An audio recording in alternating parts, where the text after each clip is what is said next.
एकलव्य जन कल्याण महासभा के तत्वावधान में समिति के कार्यालय अंजलि पार्टी लान, नवाबगंज कानपुर में नवनिर्वाचित ग्राम प्रधान, बीडीसी, जिला पंचायत सदस्यों सहित समिति के महामंत्री रमेश वर्मा एकलव्य निषाद को राज्य पिछड़ा वर्ग आयोग में सदस्य मनोनीत होने पर माला पहनाकर स्वागत अभिनंदन किया गया और श्रीमती किरण लोधी जी ने अंगवस्त्र पहनाकर स्वागत किया। कार्यक्रम में ग्राम पंचायत रमेल नगर से श्रीमती पूनम निषाद, हृदयपुर से श्री रूपराम निषाद, हिंदूपुर ग्राम पंचायत से श्री किशोर निषाद के प्रतिनिधि श्री राजकुमार निषाद, ख्योरा कटरी से श्रीमती प्रीति निषाद, कटरी शंकरपुर से श्रीमती मौसमी निषाद को सम्मानित किया गया। समिति के महामंत्री रमेश वर्मा एकलव्य ने अपने उद्बोधन में सभी नवनिर्वाचित जनप्रतिनिधियों का स्वागत एवं अभिनंदन करते हुए कहा कि अब आप निर्वाचित प्रतिनिधि हैं, जनसेवक बनकर बिना भेदभाव के कार्य करें। अपने पिछड़ा वर्ग आयोग के विषय में जानकारी देते हुए बताया कि अब आपके संवैधानिक अधिकारों पर कोई डाका नहीं डाल पाएगा। किसी के साथ यदि अन्याय हुआ तो आयोग के माध्यम से उसकी पूरी तरह से मदद की जाएगी। वक्ताओं में राम नारायण निषाद जी, किरण लोधी जी, अर्चना निषाद, देवी प्रसाद, ब्रिज नारायण निषाद जी, सुखलाल कश्यप, अध्यक्षता श्री सुखलाल निषाद जी ने की, संचालन राम सजीवन निषाद ने किया। अंत में समिति के आजीवन सदस्य शिव प्रकाश निषाद जी के आकस्मिक निधन हेतु 2 मिनट मौन रखकर श्रद्धासुमन अर्पित की गई। कानपुर से न्यूज फायर के लिए अंकित गौड़ की रिपोर्ट। और हम लोगों की ये पंजीकृत समिति है एकलव्य जन कल्याण महासभा, उसके आदरणीय अध्यक्ष सुखलाल निषाद जी हैं और मैं महामंत्री हूँ, कोषाध्यक्ष रामनारायण जी।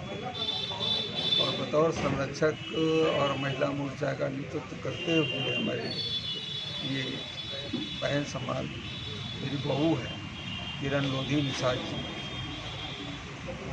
हम लोगों ने ये बैठक पूर्व निर्धारित थी क्योंकि 5 अप्रैल को हम लोगों ने जयंती की थी, उसके बाद बैठक करनी थी।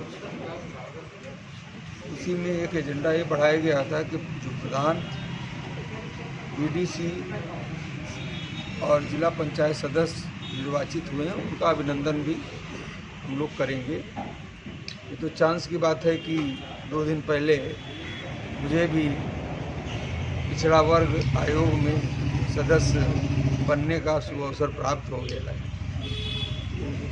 वही कार्यक्रम हम लोग आज संपन्न कर रहे हैं कि सारे बीडीसी और प्रधान जो समाज के हैं उनका उत्साहवर्धन कैसे हो और पूरे उत्साह से आपस में जो चुनाव अब बीत गया है, सारे मनमुटाव खत्म करके 5 साल भाईचारा स्थापित करते हुए सब लोग गाँव की सेवा करें और इस समाज को कैसे आगे ले जाए। क्योंकि आप सभी जानते हैं, बुद्धिजीवी हैं, पत्रकार चौथा स्तंभ है कि आज अगर जो समाज में कोई अंतिम पायदान पर है तो यही नदियों के किनारे निवास करने वाला ये मल्लाह कश्यप समाज यही है। क्योंकि इसको 27% में मिलता कुछ नहीं है, रखा गया है 27% में। अब एक अवसर मिला है कि पिछड़ा वर्ग आयोग में मुझे कुछ संवैधानिक दायित्व मिला है, तो मेरा यही प्रयास होगा कि 2001 में माननीय राजनाथ जी ने जो किया था 27% को जितनी जिसकी संख्या भारी उसकी उतनी हिस्सेदारी, 27 में जिसकी जितनी संख्या है उस अनुपात में उसको बांटने का जो था मेरा लगातार यही प्रयास चलता रहा। पुनः अब संवैधानिक रूप से मैं कर सकूँगा, हमारे पिछड़े वर्ग का कहीं उत्पीड़न न हो, ये प्रयास रहेगा। हम लोग इस समिति की तरफ से रहता था, अब समिति और पावरफुल बना दिया कि समिति के महामंत्री को संवैधानिक दायित्व मिल गया है। तो कहीं भी पिछड़े वर्ग के साथ अन्याय होता है तो उसका डटकर मुकाबला किया जाएगा और कहीं किसी सरकारी सुविधा से जो लोग वंचित हैं, और तमाम सारी सुविधाएं आती हैं पिछड़ा वर्ग के लिए लेकिन लोगों तक नहीं पहुंच पाती। ये जो स्ट्रीट ब्रेकर जगह जगह है इनको हटाने का काम करने का ये प्रयास है। कुल कितने गांवों के प्रधान और बीडीसी यहाँ पे उपस्थित हैं? यहाँ पे 8 ग्राम सभाएँ हैं, निषाद,